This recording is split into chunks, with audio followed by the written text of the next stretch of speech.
Hello, good evening and welcome to News 360, live from our studio here at Adesanwe Kanda in Accra. I am Martin. And I'm Grace Hamwajiman. Coming up tonight. News 360 Headlines is brought to you by Flamingo Paint, Pepsodent Charcoal and Pepsodent Herbal, EcoBank. Tonight, Minority Caucus denies selling state buses to cronies as it blames the current government for failing to effectively maintain public transport systems.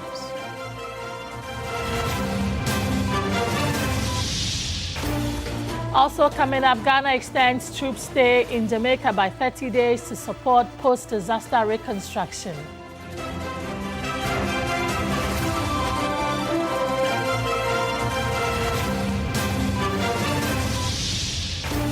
And there was drama at the Accra High Court as Abu Trika is rearrested by the Narcotics Control Commission shortly after being discharged by the court.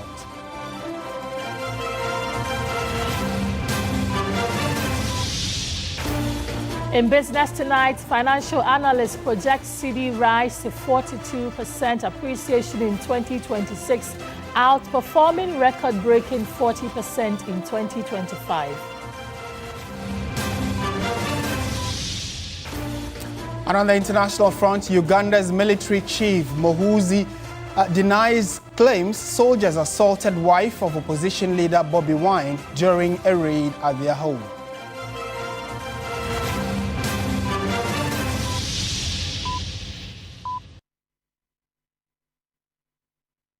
We have details of all these stories and more. And in entertainment, the biggest news in Ghana is that the popular YouTube streamer Speed, or iShow Speed, is in Ghana to a rousing applause. He's been around town. We'll give you details of that later in entertainment. Right, let's begin the bulletin from here. And personnel of the Ghana Armed Forces stationed in Wale in the Northeast region have assaulted allegedly the North Regional Correspondent of Media General while he was recording an exercise being conducted by the soldiers. Solomon Kwame Kanawule reported that the soldiers were carrying out an operation unknown to the Municipal Security Coordinator, who is also the Municipal Chief Executive. It is reported that the Municipal Chief Executive ordered a roadblock to demand an explanation from the soldiers. The soldiers reportedly failed to provide a satisfactory explanation to the MCE, who insisted on answers as the road remained blocked. The reporter filmed the actions of the soldiers, who became infuriated, seized his phone and subjected him to severe beatings. Two of the military personnel allegedly used sticks and whips on his back several times, accusing the reporter of parking his motorbike in an unauthorized area. His disclosure that he was a journalist was ignored by the soldiers, who continued assaulting him.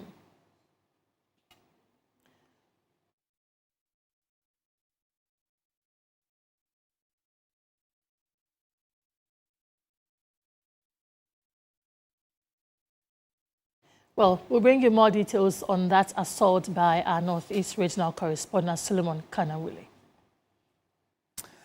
On to some other stories. The minority in Parliament has questioned the purpose and timing of the ongoing engagements by Chief Justice Paul Bafo-Boni to keep state institutions describing a thank you tour for his appointment. They have asked the president to resist the temptation to run a third term while vowing to block speedy passage of bills in the upcoming sitting of Parliament. Christine Yale reports. From his appointment as the acting Chief Justice to his vetting, the minority opposed every process towards confirming Paul Bafuboni as the head of the judiciary. They continue to litigate the manner in which CJ Getri Tokonu was removed from office and why Parliament could not wait until all her pending legal cases were resolved. And now they have concerns over Paul Bafuboni's visit to state agencies. We have seen that my Lord Bafuboni and his management are all over at the various ministries, including Jubilee. Is my Lord Bafuboni on a thank you tour, thanking the government for appointing him as a Chief Justice? We, the minority, don't see him as a tolerant head of the judiciary, because members of the minority came under attack when we criticized the processes leading to his nomination. We will therefore not be part of his thank you tour.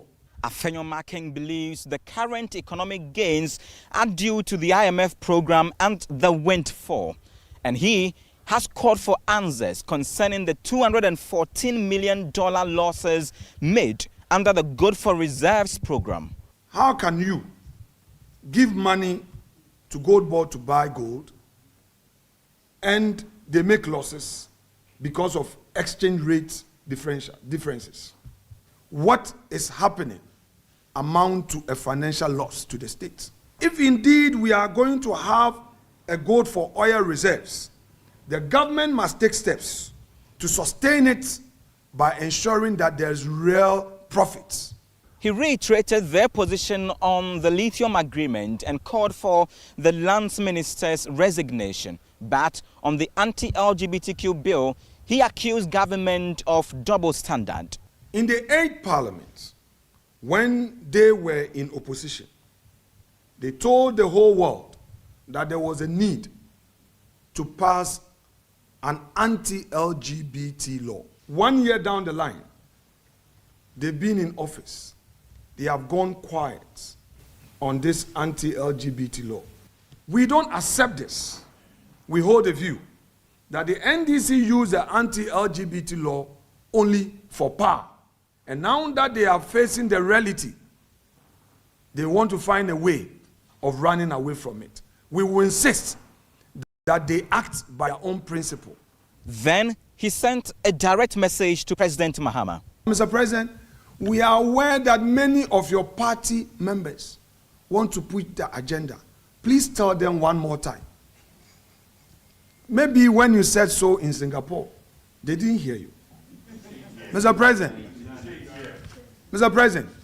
you haven't spoken about your non-interest in third term in Ghana. Please, tell your people that you are not interested at all. They shouldn't lead you into temptation. And by the way, it is not possible. The minority has vowed to scrutinize government policies going into this sitting, which commences next week, February 3rd. But they also say that they would block every attempt to rush the passage of bills under certificate of urgency.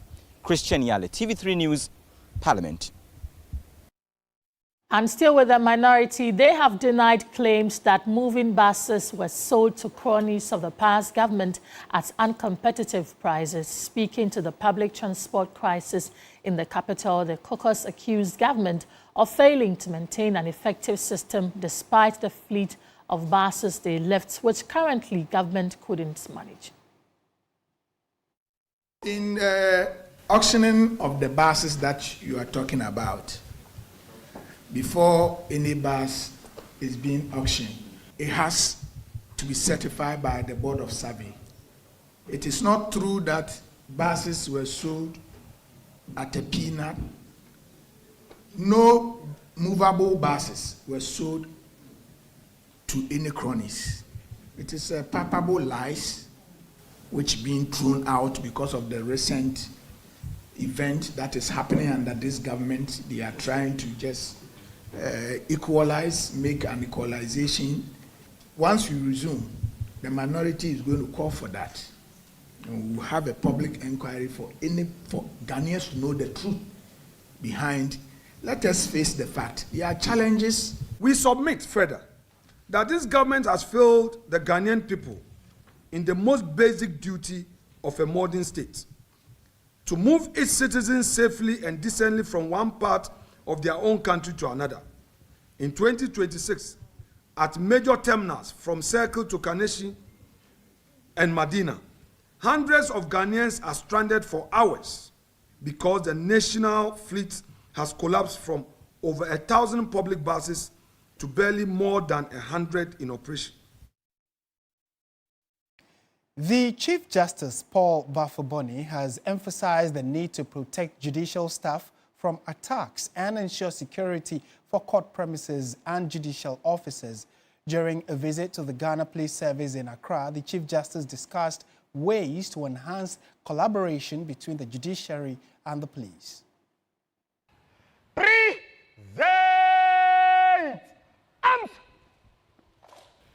The Chief Justice, Paul Bafuboni's visit to the police headquarters here in Accra is part of ongoing efforts to strengthen the relationship between the judiciary and law enforcement agencies.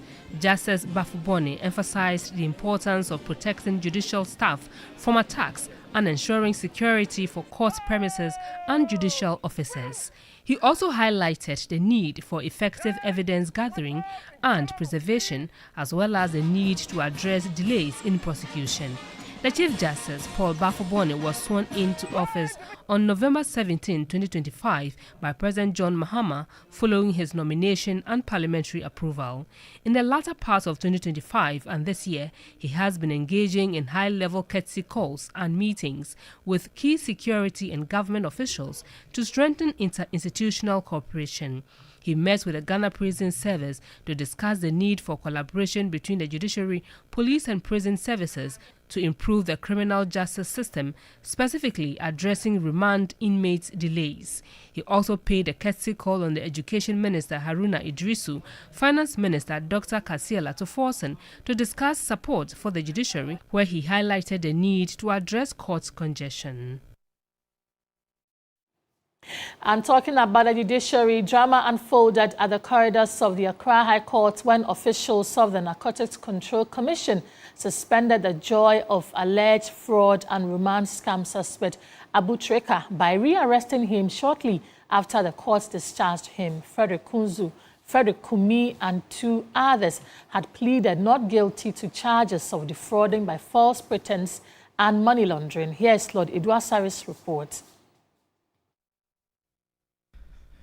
Early on Monday, January 26, the Gbese District Court discharged Abu Treka and two alleged accomplices, Lord Ishan and Bernard Edu, after the state withdrew the charges against them.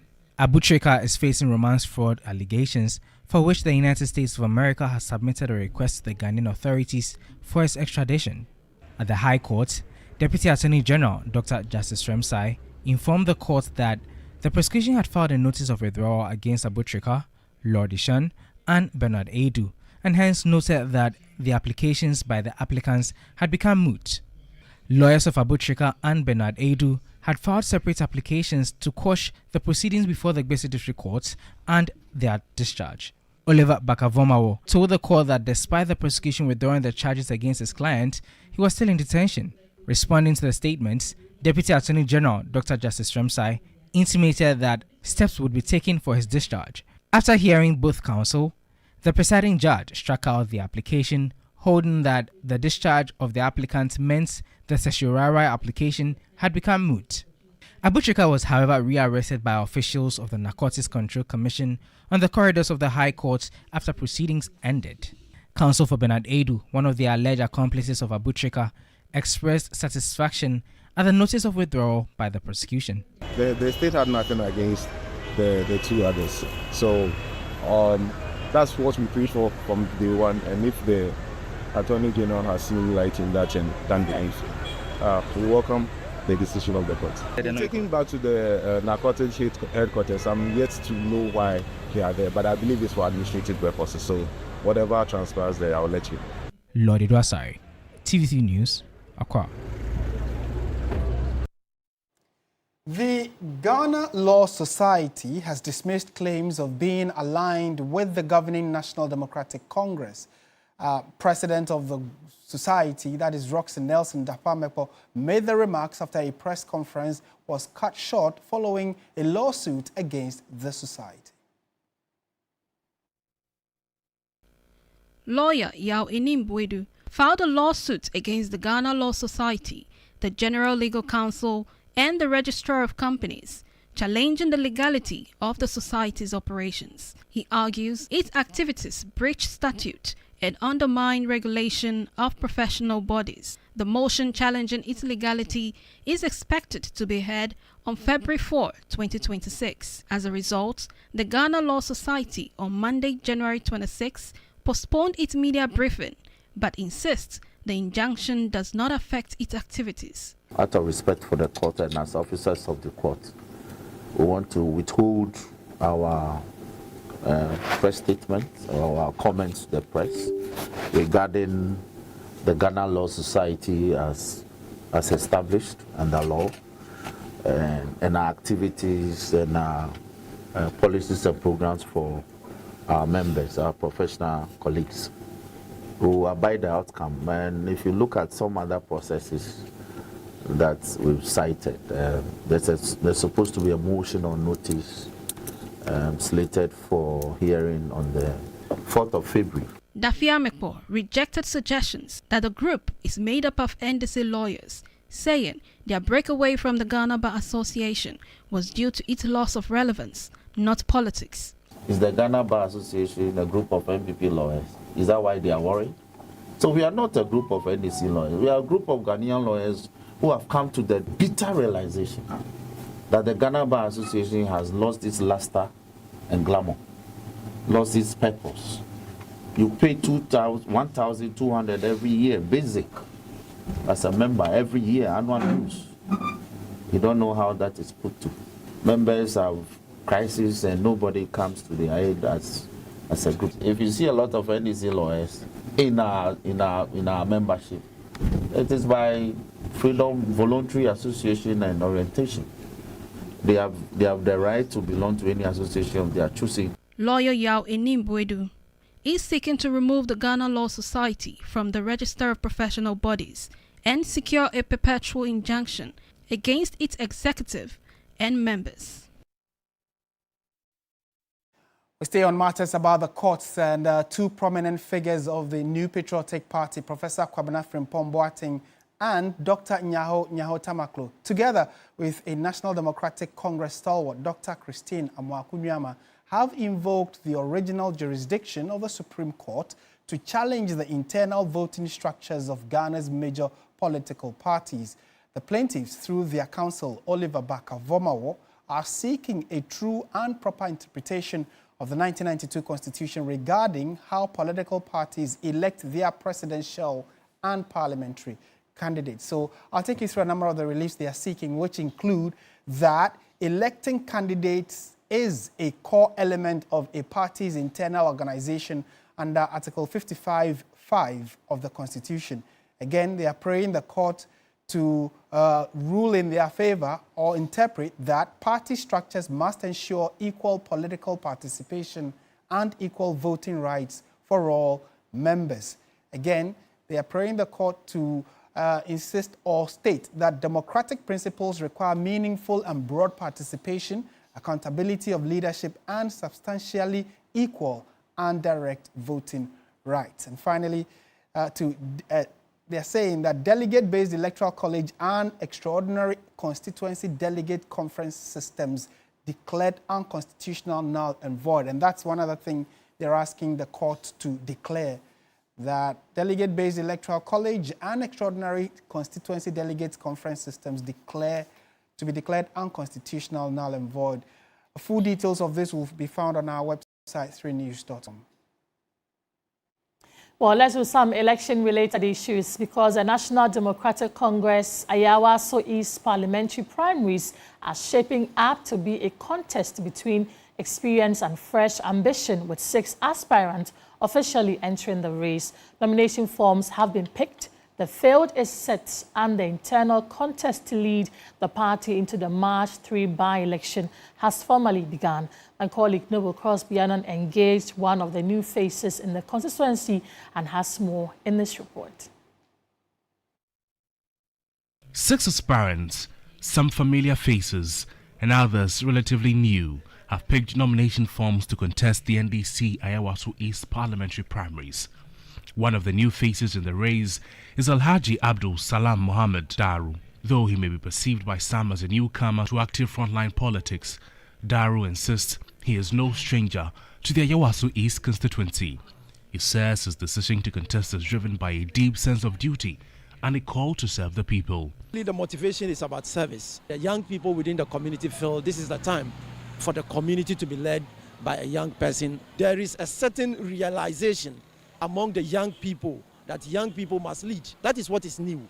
And this is a new energy, a new paradigm, a new direction. Daru maintains that over the years he has contributed his quota to the development of the constituency and believes those efforts place him in a strong position ahead of the primaries. Touching on his vision for Ayawaso East, Alhaji Abdul Salam Mohammed says his focus will be on human resources and capacity development, improved infrastructure, healthcare delivery, education, amongst others. He adds that his ambition is to build on the legacy of the late Member of Parliament, Ahmed Nasser Toure, while responding to the pressing needs of the constituency. We're also looking at continuity of the works of the late Honorable in as much as somebody who can appeal to the other groupings and all of that. My really focus and will continue to be around building the human resource, giving them opportunities, building capacity. Beyond that is health. We have a lot of drug addiction issues. I will want to ensure that we will have a rehabilitation center in the middle of Nima. The Nima market is key. We need to ensure that the market is given facelift. So beyond that is also infrastructure. As the March 3 by-election draws closer, it remains to be seen whether delegates in the Ayawaso East constituency will hand him the nod to represent the party on the ticket of the NDC.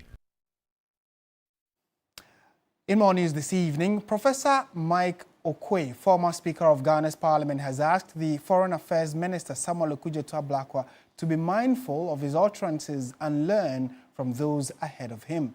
Mr. Ablakwa's critics claim that his utterances have angered the United States to implement negative policies against Ghana. Professor Mike Okwe spoke earlier to Beatrice Edu. When you come to such positions, naturally, there's a little bit of over-enthusiasm. But foreign affairs is very, very systematized. It's a place of serious people, really. They've got some of the best qualities of human beings in Ghana, honestly. And you'll find that many presidents went for secretary to the cabinet from that ministry.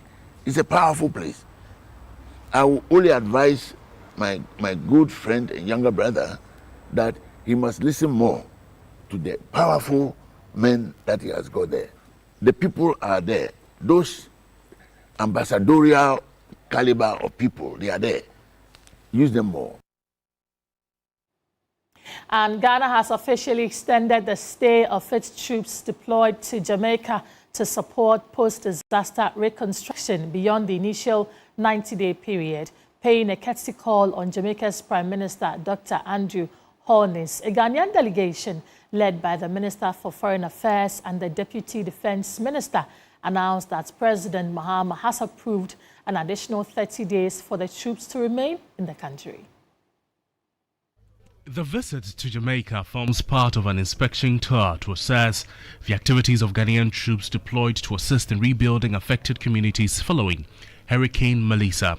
Following a formal request by Jamaica's Minister for Foreign Affairs for an extension of the deployment, Foreign Affairs Minister Okudzeto-Ablakwa confirmed that President Mahama had granted approval for the troops to stay for a further 30 days to complete ongoing reconstruction works.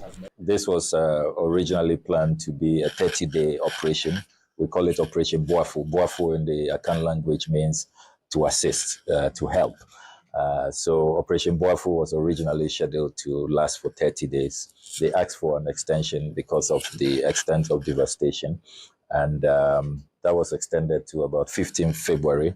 But after assessment yesterday, we decided to extend again, and the president of Ghana has graciously permitted us to continue with Operation Boafo for another 90 days. In response, Prime Minister Andrew Holness expressed appreciation to President Mahama and the people of Ghana for their timely support and solidarity since the aftermath of Hurricane Melissa. Personal gratitude and the gratitude of people of Jamaica. He was very responsive to our calls, and we spoke a few times, and he was very quick in mobilizing the resources, which shows his own concern and his own heart towards Jamaica and the region. Hurricane Melissa caused widespread damage in parts of Jamaica, leaving several communities with destroyed homes, damaged public infrastructure, and disrupted livelihoods. In the wake of the disaster, international partners including Ghana provided technical and humanitarian assistance to support recovery and reconstruction efforts. And talking about Ghanaians who are assisting people elsewhere, 130 trained health professionals have departed for Antigua and Barbuda on a 3-year contract subject to renewal under the health module of the Ghana Labour Exchange Program. Ghana is actively implementing a government-led nurse export strategy to address high unemployment among trained nurses and generate foreign revenue. The program is driven by a surplus of trained nurses, with roughly 74,000 qualified nurses unemployed, and projections are reaching about 180,000 nurses by 2028. For the government of Antigua and Barbuda, the decision to recruit nurses from Ghana is a necessary intervention to address persistent staffing shortages in the country's healthcare system. 43-year-old Achia Menu is among the 130 health professionals on this exchange program. For her, this opportunity means the world, coming after several failed attempts to work overseas. To be frank, I love the beach, even though I don't know how to swim. A lot of beaches, 360 beaches, and then their carnival is perfect. The road, amenities, all nicely. And then we are not paying for tax. The money is also good. They are going to give us transportation, free food, free accommodation. Although she previously had the opportunity to work briefly in Saudi Arabia, she says the experience cannot be compared to what Antigua and Barbuda offers. Still, she believes there's a lot Ghana can learn. If I'm sick, why should I pay for it? I'm not happy with it at all. And I was working in the theater. When you go to the theater, you don't get a chance of going outside to buy food. And giving us food is another wahala. They don't provide food. But other places where I went to Saudi before, they were giving us food 3 times a day. Under the arrangement, all 130 professionals are on secondment, meaning their jobs in Ghana are secured and they can return home at any time. My colleagues out there, don't be in a haste, don't be worried. It is always a queue, and definitely it will get to your turn. While Ghana may be exporting labor to support other economies, the sector minister, Kwabena Mita Kando, insists the issue is not about availability, as the country has more than enough health workers.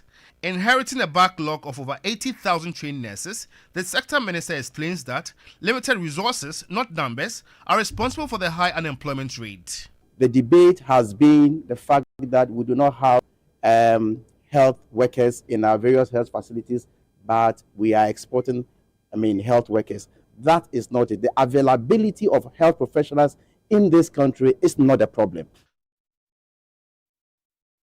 And 34 garage cars burnt, over 20 shops reduced to ashes. That was the extent of horror scores of artisans and mechanical shop operators had to endure on Sunday night. In a moment of uncontrolled blaze, a nearby fire station had no tender. William Evans and Kwame Bafo reveal the untold story of the recent Sofo Line fire disaster.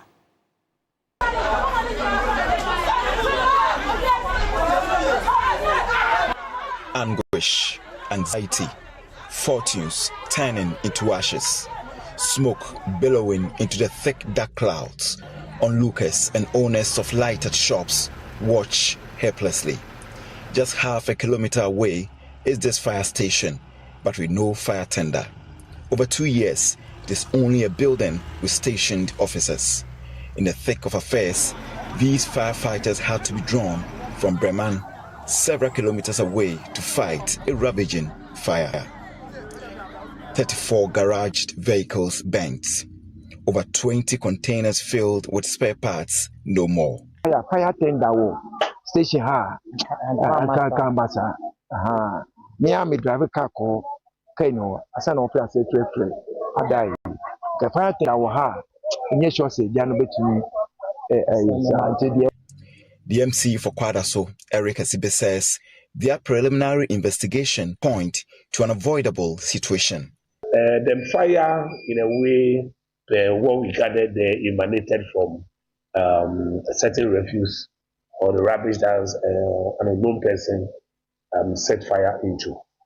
The MP for Kwadaso, Professor Kinsley Nyakun, says he will push for a fire tender.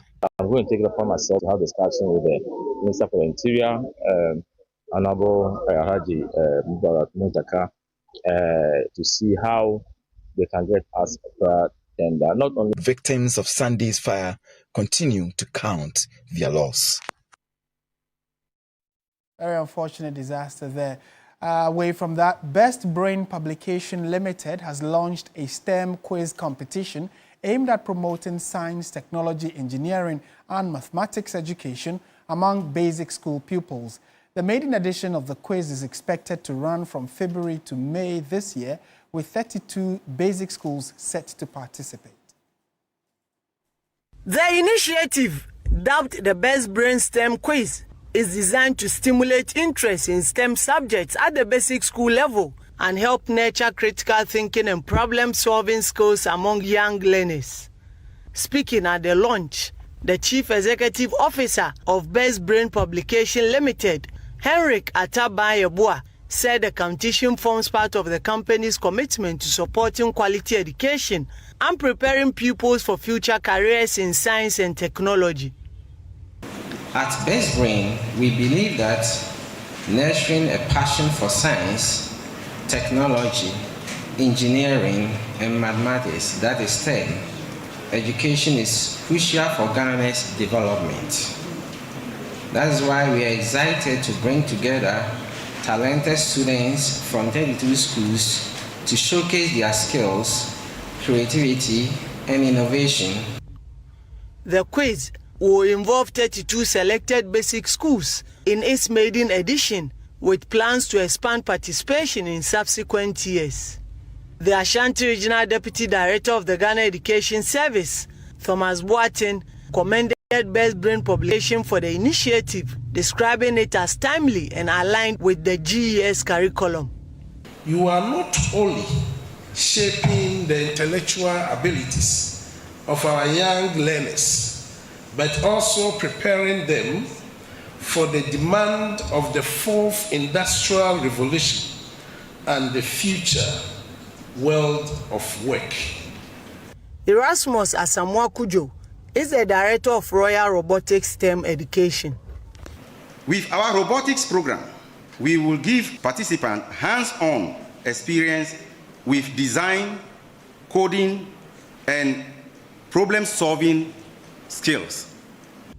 Organizers say the competition will test pupils in mathematics, science, and general problem solving, with prizes set to reward excellence and innovation. The quiz competition will be aired on TV3 from February 16. So live on TV3, this is News 360. Stay with us. When we return, we'll let you know what's happening in the world of business.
Hello there, good evening and welcome to the business segment here on News 360. I am Michael Obudu. Now, finance and tax analyst Nelson Kujo-Kwagbeji is forecasting a robust year for the local currency, projecting the cedi to appreciate optimistically to up to 42% throughout 2026. Now, this anticipated performance would see the cedi outpace its own impressive 40% gain recorded in 2025, signaling sustained confidence in the country's macroeconomic recovery.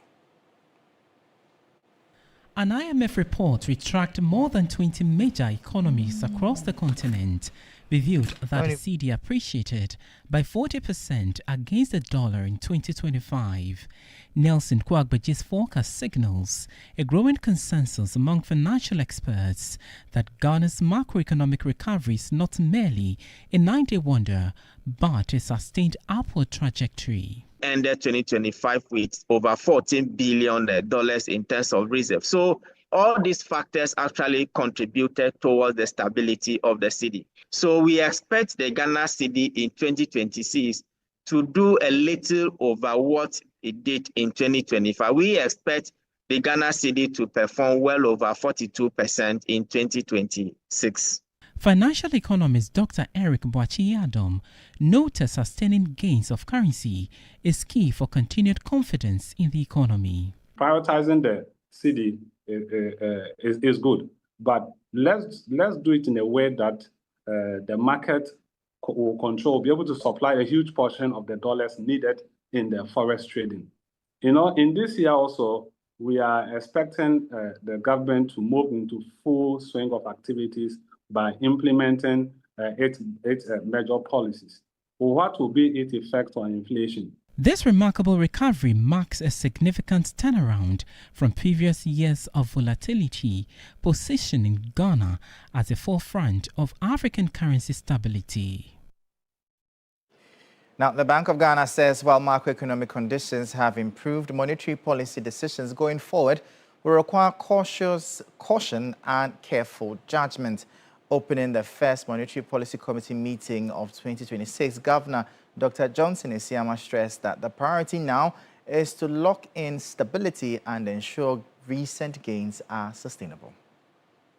Governor Dr. Johnson Isiama acknowledged that recent policy choices are yielding results, but cautioned against focusing on past successes.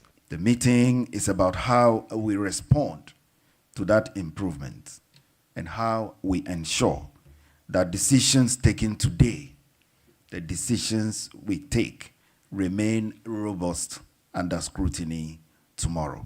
He said the challenge before the committee is how to adjust policy without undermining credibility, noting that improved conditions do not automatically justify easing. So these are not mechanical choices at all, colleagues. They require our judgment. They require our balance, and they require a clear focus on our mandates going forward.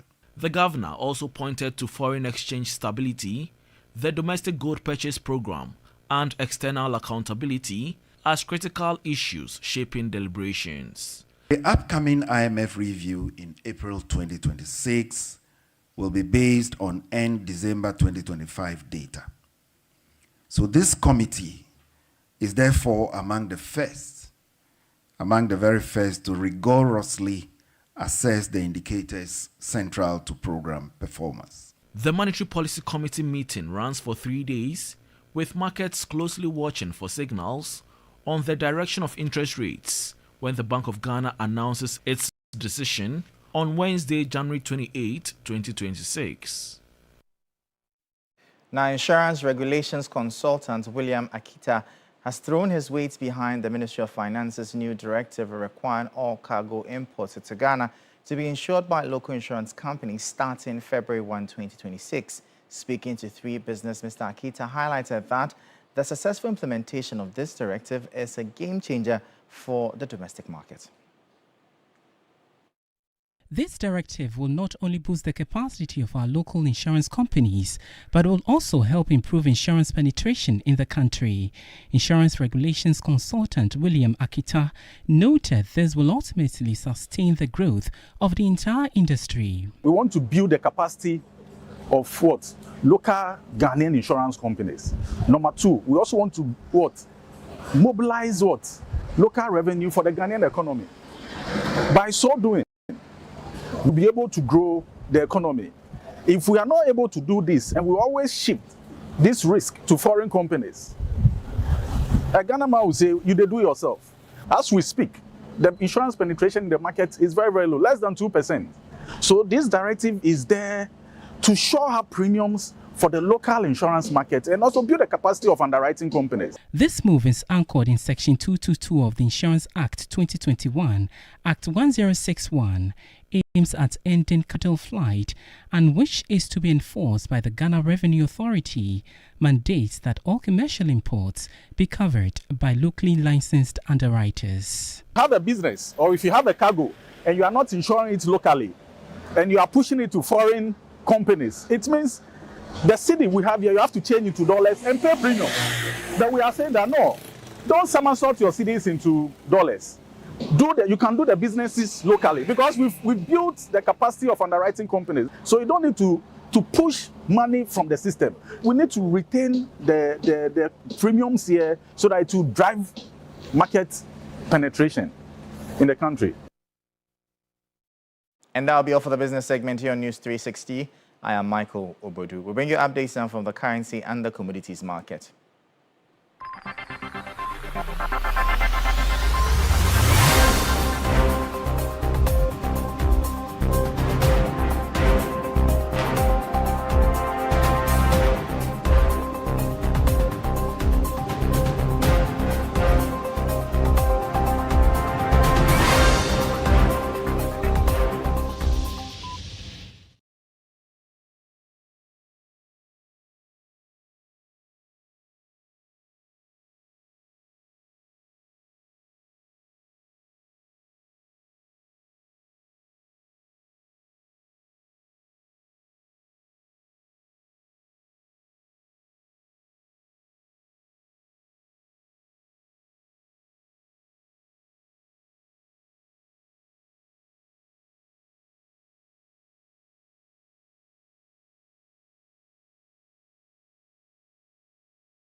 sports segment is brought to you by Sasso Insecticide Spray and Coil.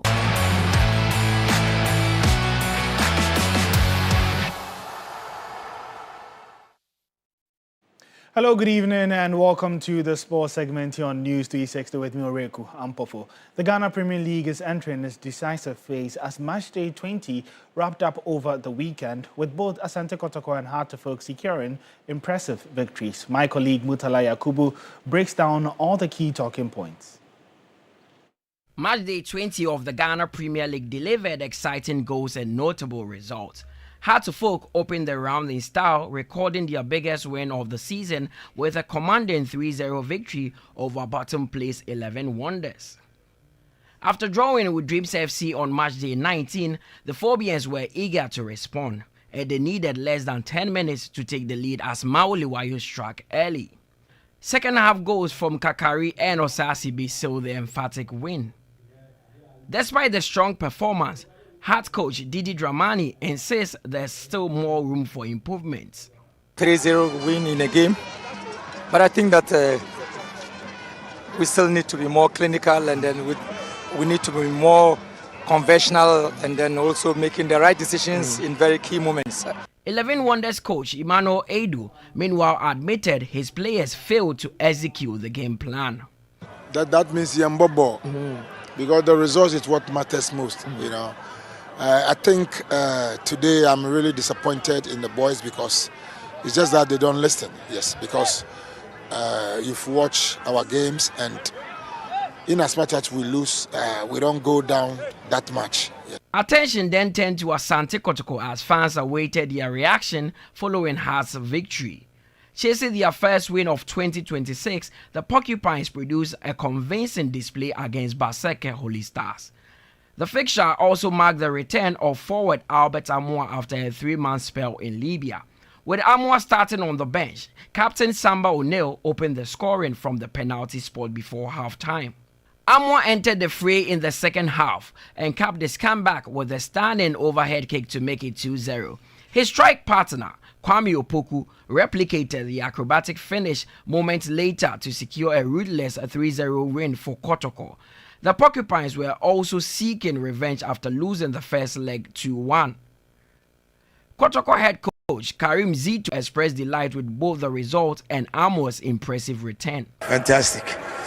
He announced his coming back with these two beautiful play, scoring one and assisting one. So at the end of the day, he tell me I'm very happy he's back to help the club. Elsewhere, Gold Stars fell to Brekum Chelsea, while Mediema defeated Karela to retain their position at the top of the table. Lions suffered a narrow loss to Bechem.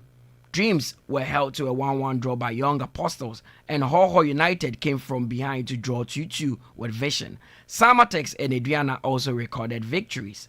Mediema remains top of the Ghana Premier League with 43 points, with Kotoko and Hearts occupying third and fourth respectively, both on 35. Well, as part of the responsibilities of parliamentarians to frequently visit state-owned infrastructure to ensure resources are judicially used, a 17-member parliamentary select committee was embarked on a touring of the University of Ghana Sports Stadium, Boteman Sports Complex, and the Accra Sports Stadium. Chairman of the committee, Mr. Henry Nogbe, who doubles as the Member of Parliament of Ashaman, praised the work put in the University of Ghana Sports Stadium, but also called for maintenance of the Boteman facility. So far, so good. Generally, at Boteman, it was an eyesore. What we saw at Boteman is something that we need to work on. The facility that cost over $140 million is left for rodents and other reptiles. The place in a messy state. No caretaker, no management, and everything look bizarre when you go to the Boteman. Well, that's how we wrap up the sports segment here on News 360. My name is Oreku Ampofo.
UTP, lifestyled. And Napa Foods, Heaven Black Insecticide Spray and Coil. Powered by 3 Entertainment.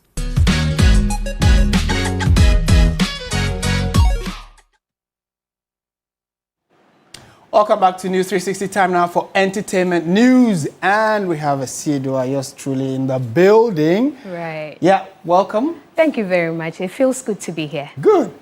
Well, I'm sure you know the big entertainment story running out in town. Exactly. It is that Speed is in the building, just like yourself.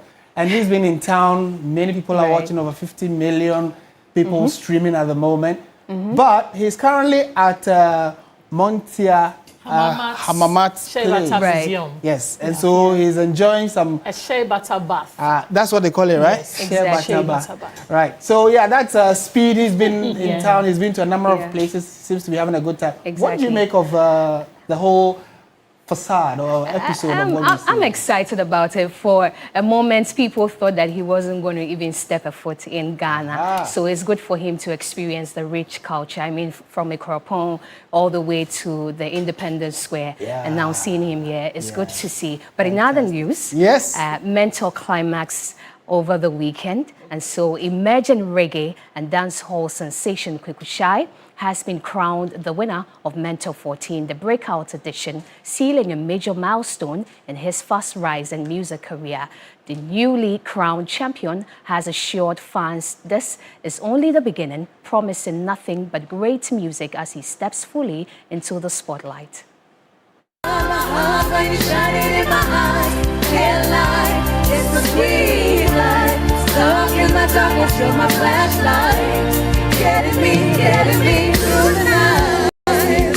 From grueling weekly rehearsals and intense vocal training to expert coaching, the journey through Mentor Season 14 has been nothing short of demanding. Week after week, contestants were pushed to their limits, facing setbacks, pressure, and fierce competition, but their hunger to succeed only grew stronger. On January 25, 6 contestants and determined artists mounted the stage for the final time, each one ready to claim the ultimate crown and prove why they deserve the bragging rights. For many, Mentor has been more than just a competition. It has been a lifeline offering hope, exposure, and a real shot at stardom in the music industry. Round 1 teased the competition, but Round 2 delivered the real fireworks. For the final task of the night, contestants were challenged to perform their own original composition songs that told their stories and showcased their artistry. Tiki set the pace with options. Andy Kwams followed with This Is Love. I'm alive, I'm free, I'm whole.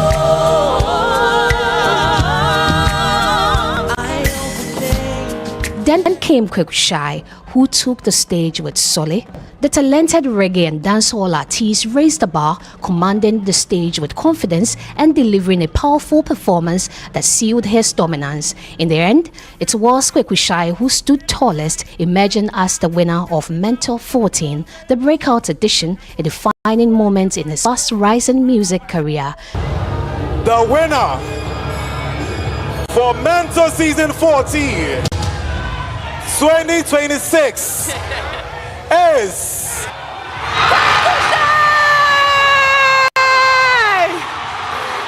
Congratulations! The newly crowned champion has promised fans nothing but great music as he steps into the spotlight.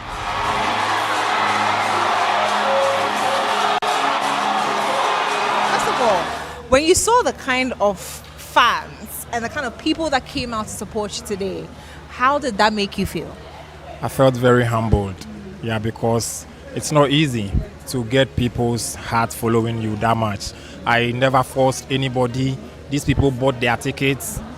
Took cars from very far places, Shah Hills and all over, to come support me. It was great. I felt very humbled. Once again, a huge congratulations going out to Kweku Shai and the rest of his runner-ups. That's it for entertainment. I am Asiedua Afenyi. Over to you, Martin and Grace. Thank you very much. And we also want to say thank you for watching News 360. I am Martin Asiedua Date. And I'm Grace Hamwajiman. Good evening.